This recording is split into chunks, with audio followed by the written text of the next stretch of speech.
Tuzungumze na T.R. Msigwa ndio jambo zuri na muhimu zaidi. Ili tuzungumze na T.R. Msigwa ni kutumia 0752 81 90 47 au 0713646691. Tuna kila sababu ya kujiuliza kwa nini tuko hapa. Kila mmoja kwa nafasi yake, kwa mtazamo wake. Lakini jambo jema zaidi ni kujiuliza tunatokaje hapa ili kwenda mbele zaidi katika safari ya maisha. Kila mmoja kwa kazi yake na kwa hatua yake ambayo anapiga katika safari ya maisha. Ni aibu Afrika kuendelea kusimama kwenye kutafuta yupi atusaidie. Ni aibu sana. Ni lazima watu wajiulize kwa nini tuko hapa. Na hili sio jukumu la nchi husika. Ni jukumu la kila raia husika wa nchi husika kujiuliza tunatokaje hapa. Aidha wewe binafsi au kama unafanya kazi kwenye taasisi au uko sehemu nyingine. Mchango wako ni upi? Mtu anakosea, ni kweli. Na bora zaidi mtu kukubali kosa lake. Lakini sasa umekosea, unafanyaje kutoka hapo ulipokosea kwenda mbele zaidi? Kwa wito wangu kwa Afrika wote ni kujiuliza unatokaje hapo ulipo?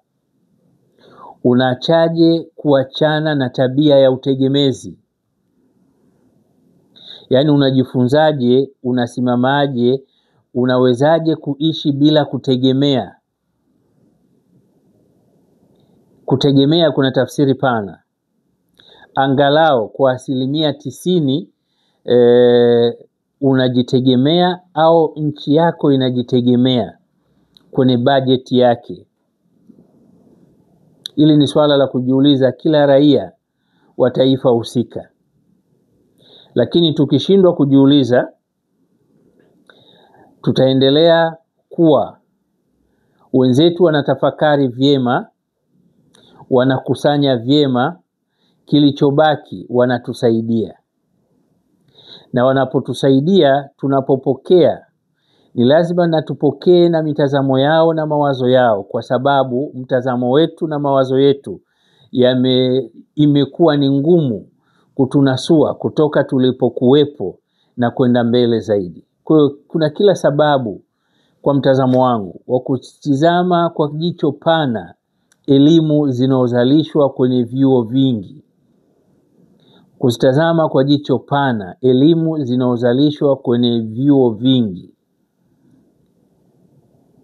ili kuleta mapinduzi ya kifikra, lakini mapinduzi ya kiuchumi.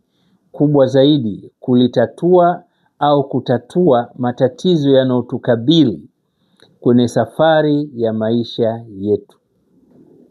Ukiwa binafsi ndani ya familia yako, jiulize unatokaje hapa? Unasimamaje kama wewe na kupiga hatua? Unamshikaje mkono mwenzako ambao ameshindwa kujitambua na kutambua alipo, ili angalau aweze kusimama na aweze kutembea kwa mikono yake ili kila jambo liwe jema zaidi. Inawezekana kabisa. Umuhimu ni kutambua na kujitambua. Lakini mtangulize Mungu wako mbele, penda sana haki, usipende kudhulumu mtu aina yoyote ile. Awe wa imani yako, awe nje ya imani yako. Mkono wako usitumike kudhulumu. Itakusaidia zaidi katika safari ya maisha.